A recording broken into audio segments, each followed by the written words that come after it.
दोस्तों, आज मैं निराला जी की एक लंबी कविता है राम की शक्ति पूजा 1936 में उन्होंने लिखी थी। उसके कुछ दिन पहले उनकी बेटी खत्म हुई थी, तो उस पर भी एक उन्होंने बहुत कालजयी रचना लिखी थी, सरोज स्मृति। उसके तुरंत बाद निराला जी ने ये लिखी थी कविता। मैं इस कविता को इसलिए आपके साथ इस पर बातचीत करना चाहता हूँ क्योंकि मेरा जो एक इनर सपोर्ट सिस्टम है उसका ये कविता बहुत अभिन्न अंग है। और जब भी जीवन में निराशा, हताशा, उदासी, थकन आती है तो मैं इस कविता को कहीं ना कहीं अपने मन में या पढ़कर ऐसा पाता हूँ कि मुझे उज्जस्वित करती है। अब मैं कविता पर आता हूँ कि ये राम की शक्ति पूजा, इसका जो थीम है निराला जी ने जो दिया है ये राम रावण के युद्ध का है। लेकिन ये राम रावण का जो युद्ध है इसको आप वाल्मीकि रामायण या तुलसीदास जी की रामचरितमानस या और दूसरे जो जिस तरह से राम कथा कही गई है उस संदर्भ में न देखिए। ये पूरी तरह से साहित्यकार की अपनी रचना है जिसमें वो एक थीम के तौर पे राम और रावण को लेते हैं, लेकिन जैसा वो ट्रीटमेंट इस कविता में करते हैं तो ये एक सामयिक सी और आधुनिक सी चीज बनती है। होता क्या है कि राम रावण का युद्ध हुआ है, जो राक्षस सेना है, जो रावण की सेना है, वो उस दिन के युद्ध में विजयी हुई है और राम की सेना पूरी तरह से थकी है, घायल हुई है, हताश हुई है।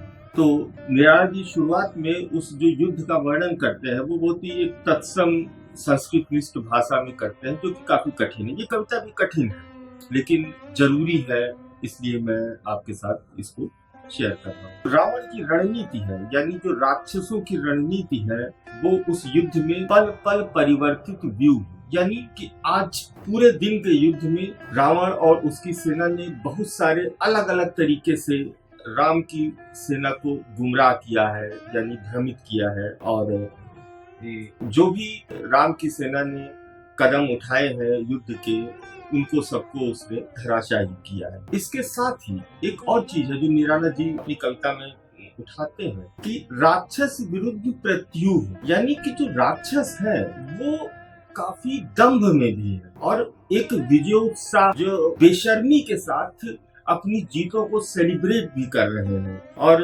जो वानर सेना और भी ज्यादा, जिसको कहते हैं कि मॉरली डाउन हो रही है, कि एक ओर तो वो लगातार हारती जा रही है और दूसरी ओर जो उसका विरोधी है, जो उसका दुश्मन है, वो उसे तमाम मानसिक प्रताड़ना देकर और अपनी खुशियां दिखाकर उसे उसके मन को तोड़ भी रहा है। रावण मद मोचन, निराला जी की फ्रेज है कि रावण अपने अभिमान में, अपनी सत्ता के मद में एकदम मस्त सा दिख रहा है। जो कुकृत्य है, जो राक्षस सेना के कुकृत्य है, यानी वो साफ साफ असत्य की ओर है और उसके बावजूद वो इतनी बेशर्मी के साथ में अपनी असभ्यताओं को और तमाम गंदी गलत नीतियों बातों को लेकर जो वो एक उत्साह मना रहे हैं। निराला जी की लाइन है, राक्षस पदतल पृथ्वी टलमल, यानी कि ये जो पृथ्वी है ये भयभीत सी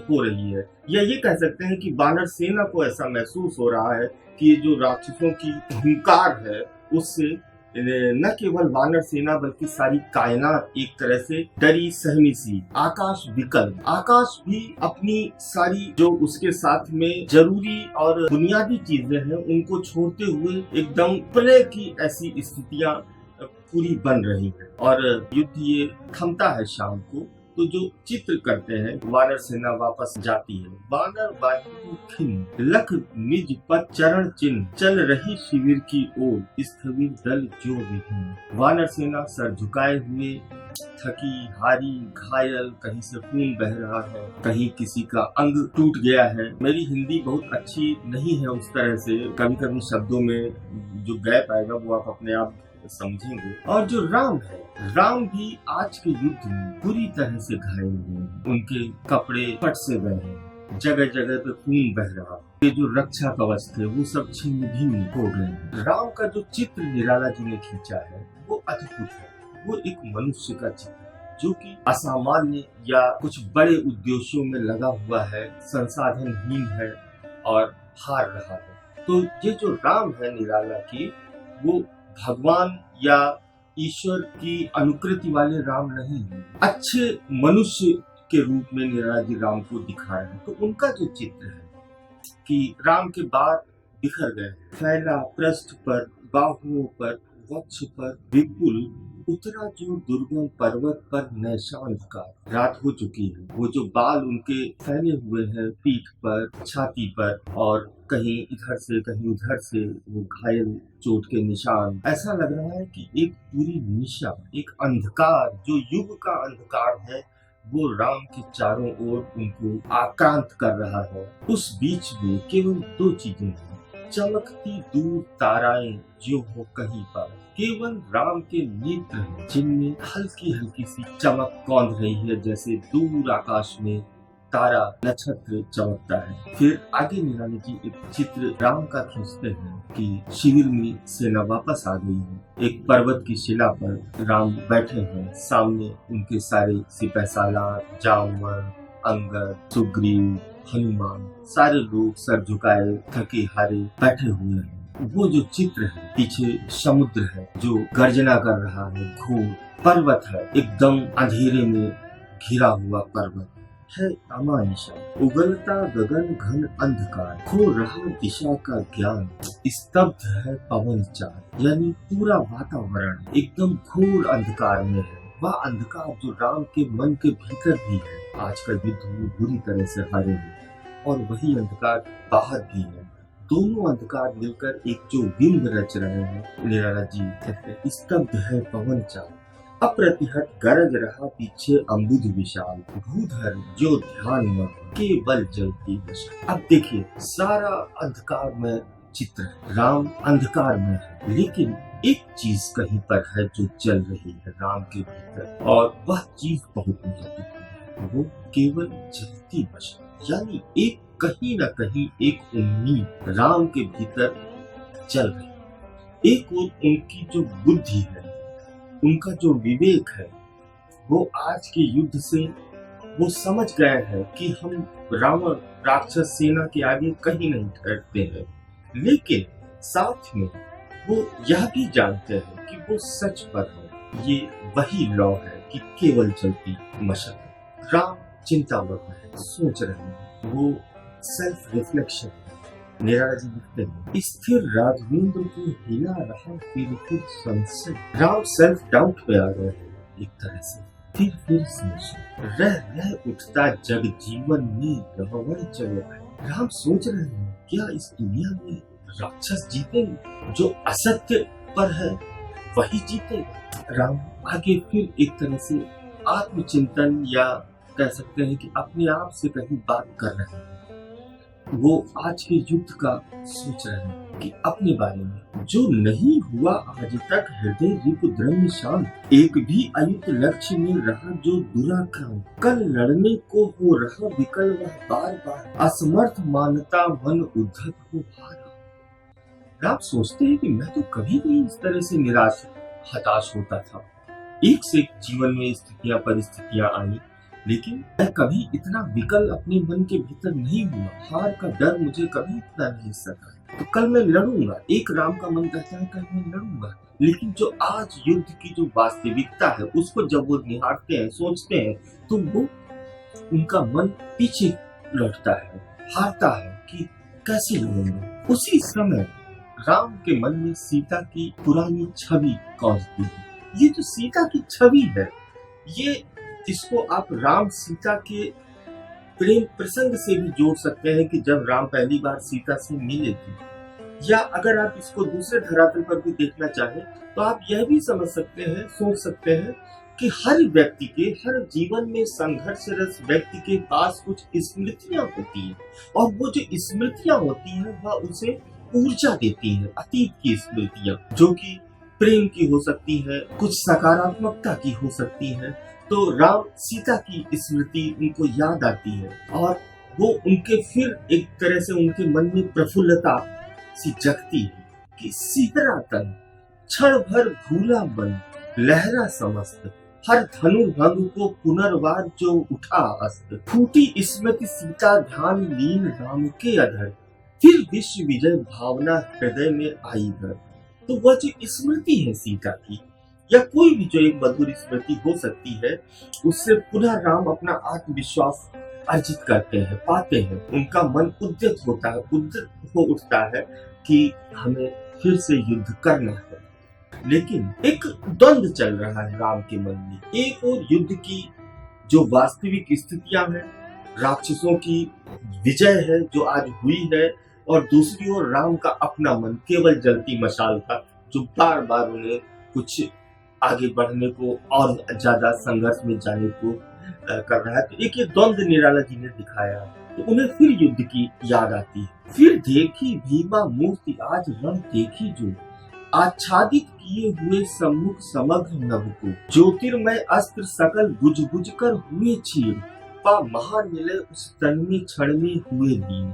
थोड़ी कठिन पंक्तियां हैं। राम याद करते हैं कि आज के युद्ध में उनके सामने एक भीमा मूर्ति आ गई थी। यह भीमा मूर्ति क्या है? यह भीमा मूर्ति एक शक्ति है जो कि रावण के पक्ष में खड़ी है। वह शक्ति क्या है ये मैं बाद में डिफाइन करूंगा, करने की कोशिश करूंगा। बल्कि राम सोचते हैं कि ऐसे ऐसे बाण जिनसे ये सारी सृष्टि विजित की जा सकती है, और जब मैं उन बाणों को मैं प्रयोग करता था तो वो बाण बुझ जाती थी। वो जो भीमा शक्ति थी, लगता था कि वो उसके मुंह में ही प्रवेश कर जा रहे हैं और उनकी सारी आग खत्म हो जा रही है। यानी राम का फिर जो एक हताश निराश सा मन है वो फिर सामने आता है कि वास्तविकता तो ये है कि आप आज के युद्ध में बुरी तरह से परास्त हुए हैं और आगे भी उम्मीद नहीं है। लख शंकाकुल हो गए अतुल बल शेष शयन, खिंच गए ध्रुवों में सीता के राममय में। फिर राम अपनी स्मृतियों की ओर लौटते हैं, अपने मन को ऊर्जान्वित करते हैं, लेकिन बात बन नहीं रही। फिर उन्हें याद आता है आज का। फिर सुना हंस रहा अट्ठहास रावण खल खल, भावित नयनों से सजल गिरे तो मुक्त।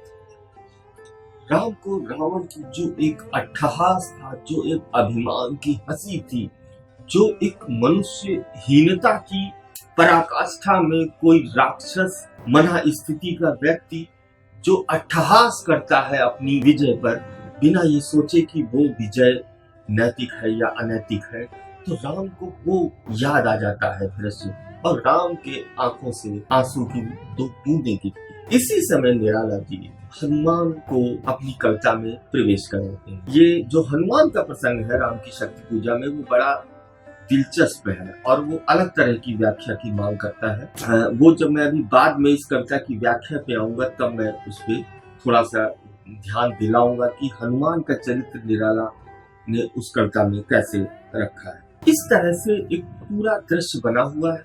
पूरी वानर सेना, राम और उनके सारे सिपह सालार एकदम थके हारे निराश से बैठे हुए हैं। स्तब्धता छाई हुई है। इस बीच में विभीषण बोलते हैं और विभीषण राम से कहते हैं कि ये आपको क्या हो गया है?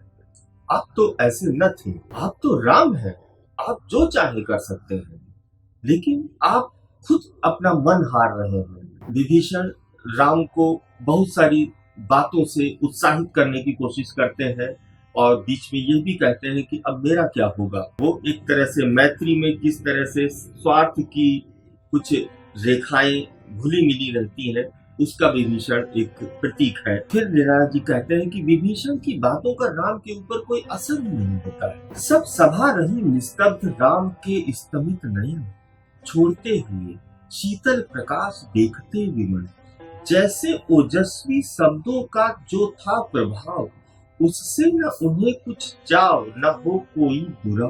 जो हो वे शब्द मात्र मैत्री की समनुरक्ति, पर जहाँ गहन भाव के ग्रहण की नहीं शक्ति।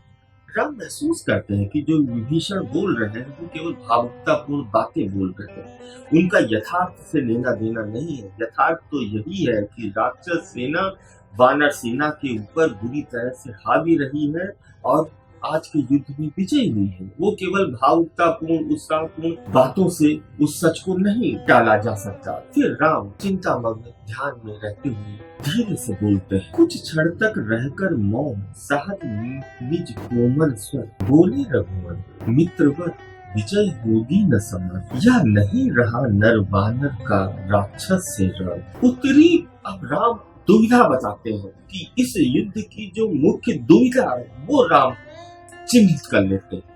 उत्तरी पा महाशक्ति रावण से आमंत्रण, अन्याय जिधर है उधर शक्ति। राम की शक्ति पूजा का जो मुख्य अंतर विरोध है वह यह है कि अन्याय जिधर है उधर शक्ति, कहते छल छल हो गए नयन। राम पूरी वस्तु स्थिति का मूल्यांकन करते हैं युद्ध, और रावण के साथ में जितनी शक्तियां लगी हुई हैं, यहाँ तक कि महाशक्ति आदि शक्ति भी रावण की सेवा में रत है। और इस वजह से राम जो कि नैतिकता पर है, सच पर है, उनकी सारी ऊर्जा व्यर्थ हो जा रही है और रावण का बाल भी बांका नहीं हो पा रहा है। राम इस मुख्य बिंदु को पकड़ते हैं कि अन्याय जिधर है उधर शक्ति, और यह कहते हुए राम बहुत भावुक हो जाते हैं, उनका गला रुंध सा जाता है, वो आगे बोल नहीं पाते हैं। देखिए ये राम जो है ये पूरी तरह से मनुष्य है, उनका कंठ रुक सा जाता है। उसके बाद राम फिर एक तरह से, जैसे हम सारे लोग अपने जीवन में जब बुरी तरह से हारते हैं, पराजित होते हैं या निराश होते हैं, तो बिना किसी आक्रामकता के, बिना किसी जोश के, एकदम बहुत ही दिल की गहराइयों से कुछ कहते हैं। तो राम अब उस तरीके से बोल रहे हैं, बोले आया न समझ में यह दैवी विधान। ये समझ नहीं आ रहा है कि ये कौन सा दैवी विधान है। रावण अधर्मरत भी अपना, मैं हुआ अपर। रावण जो कि अधर्म की ओर है और आदिशक्ति उसकी सेवा में लगी है, और मैं गैर हो गया। यह रहा शक्ति का खेल समर शंकर शंकर, कुछ नहीं, यह केवल ताकत का मामला है कि जिसके पास में ताकत है उसके पास में उसकी सेवा में, उसकी अनुचर बनने के लिए, उसको हर तरह से सपोर्ट करने के लिए तमाम तरह की बड़ी बड़ी शक्तियां लग जाती हैं। रावण के साथ भी ये हो रहा है।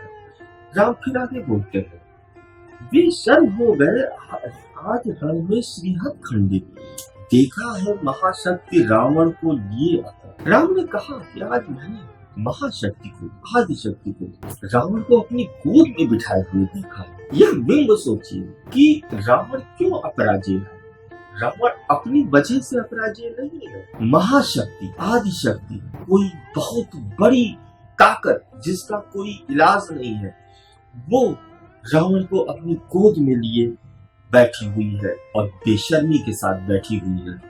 जैसे निराला जी कहते हैं, लांछन को ले जैसे शशांक नभ में अशंक। जैसे चंद्रमा अपने ऊपर जो उसके दाग होते हैं उनको वो अपनी सुंदरता में जोड़कर एकदम बेशर्मी से प्रदर्शित करता है। आज कुछ ऐसा ही था कि आदिशक्ति रावण को अपनी गोद में लिए हुए खुलेआम बेशर्मी के साथ, अनैतिकता के साथ अपने आप को संलग्न किए हुए थी। और फिर जब मैं युद्ध कर रहा था रावण के साथ और अच्छा युद्ध कर रहा था, तब उन आदिशक्ति ने मेरी ओर अपनी आंखों में आंखें डालकर देखा। पश्चात देखने लगी मुझे बंध गए हस्त। और जब वो आदिशक्ति मुझे अपनी आंखों में आंखें डालकर देखने लगी तो मैं विवश हो गया और मेरे हाथ चलना बंद हो गए। मैं सम्मोहित सा हो गया, क्योंकि आदिशक्ति पर वार तो किया ही नहीं जा सकता, क्योंकि वो शक्ति की एक जो अल्टीमेट रियलिटी है। फिर राम शांत हो जाते हैं, थोड़ी देर शांति रहती है। फिर जामवंत, जो आप सब लोग जानते हैं कि जामवंत सबसे मैच्योर इंटेलेक्चुअल कह सकते हैं आप, या जमीनी बौद्धिक राम के पास थे। वो बोलते हैं राम से, बोले विश्वस्त कंठ से जाम राम रघुबर, विचलित होने का नहीं देखता मैं कारण। हे पुरुष सिंह, तुम भी यह शक्ति करो धारण। यह जो बात है, ये जामवंत की जो सलाह है कि आप परेशान क्यों होते हैं, आप भी उस शक्ति को धारण कर सकते हैं। आराधन का दृढ़ आराधन से दो उत्तर, तुम वरो विजय संयत प्राणों से प्राणों पर। रावण अशुद्ध होकर भी यदि कर सका त्रस्त, तो निश्चय तुम हो सिद्ध करोगे उसे ध्वस्त करो। देखिए ये जो राम की शक्ति पूजा की जो दूसरी एक ये पंक्ति है, शक्ति की करो मौलिक कल्पना, यह जो लाइन है, मैं किस तरह से राम की शक्ति पूजा से अपने को रिलेट करता हूँ, मैं थोड़ा सा इस बात को मैं जोर देके कहना चाहता हूँ। पहली, अन्याय जिधर है उधर शक्ति। दूसरी बात, शक्ति की करो मौलिक कल्पना, करो पूजन, छोड़ दो समर जब तक न सिद्ध हो रघुनंदन।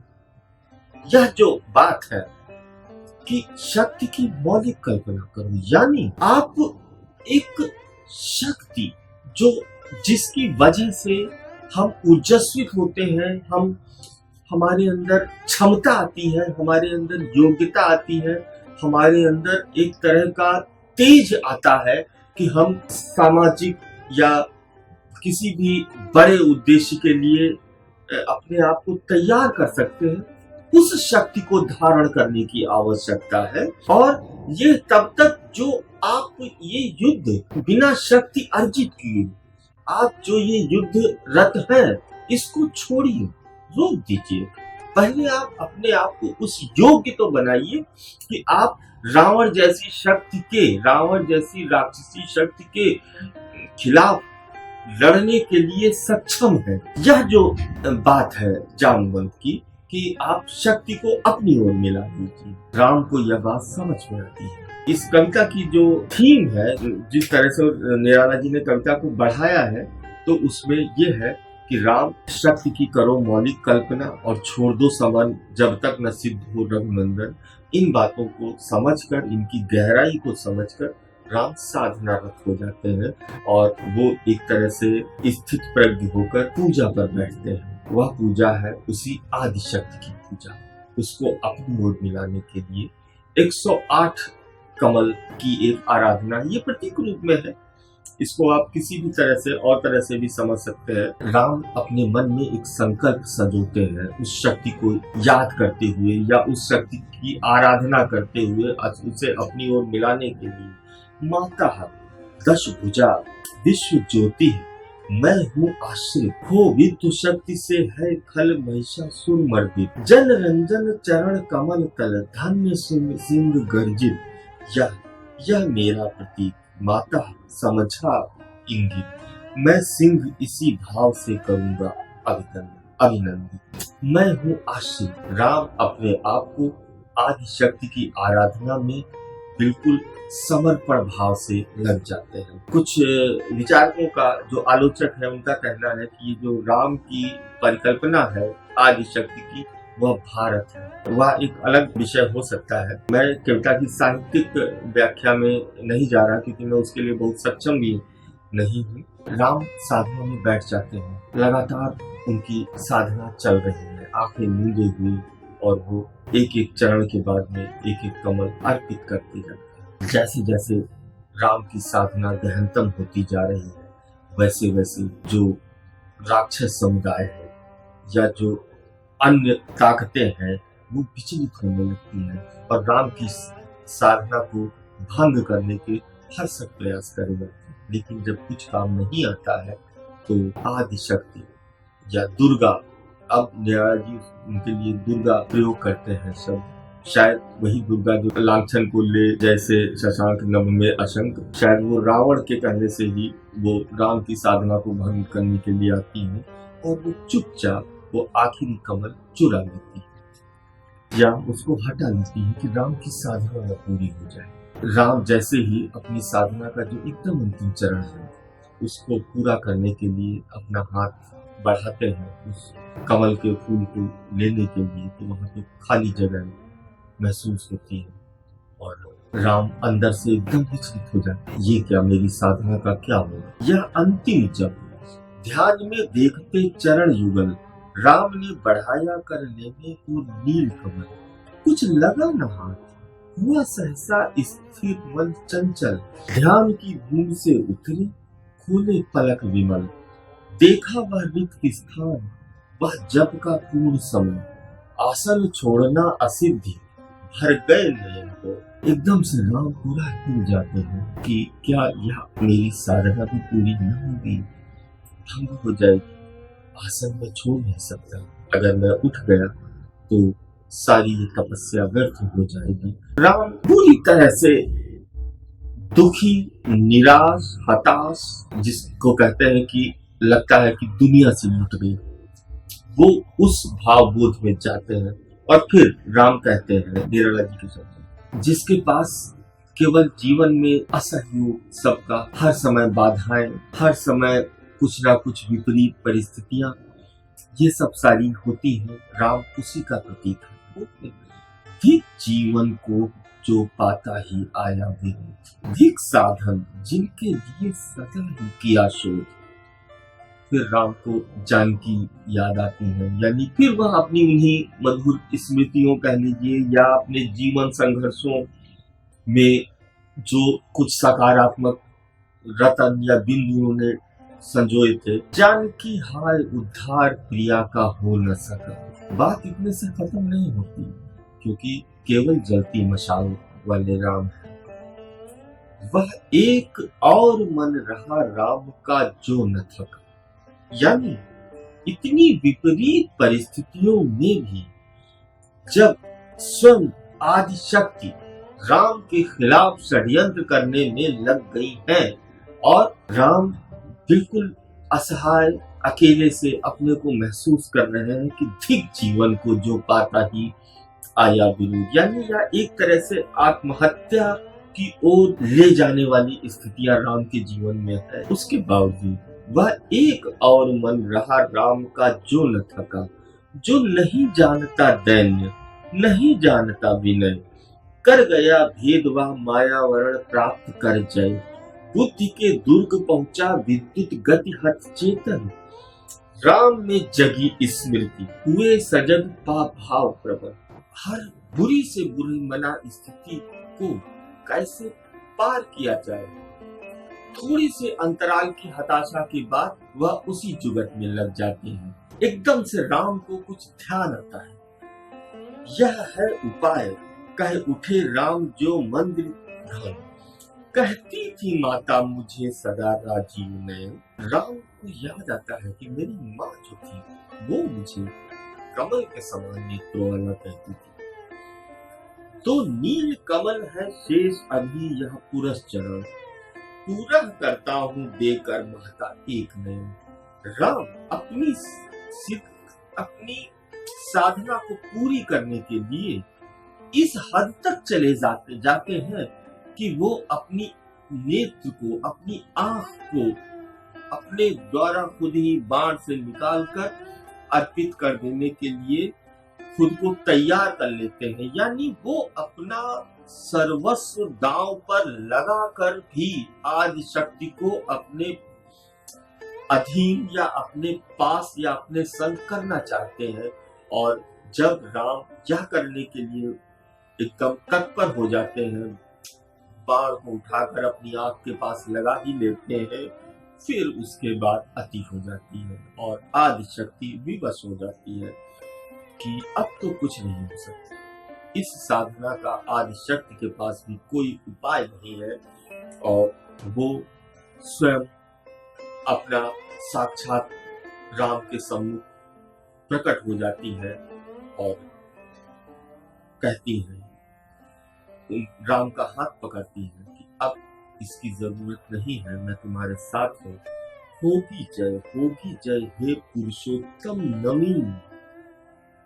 यानी यह जो पूरा युद्ध से शुरू होकर आज की हताशा निराशा, जो युद्ध की जो हताशा निराशा पराजय था, वहां से राम की साधना तक एक पुरुषोत्तम नवीन राम का एक तरह से एक नया रूप सामने आता है और उस नए रूप को आदि शक्ति पहचानती है।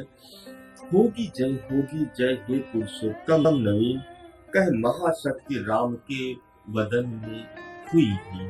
और इस तरह से यह कविता यहाँ पर निराला जी की पूरी होती है।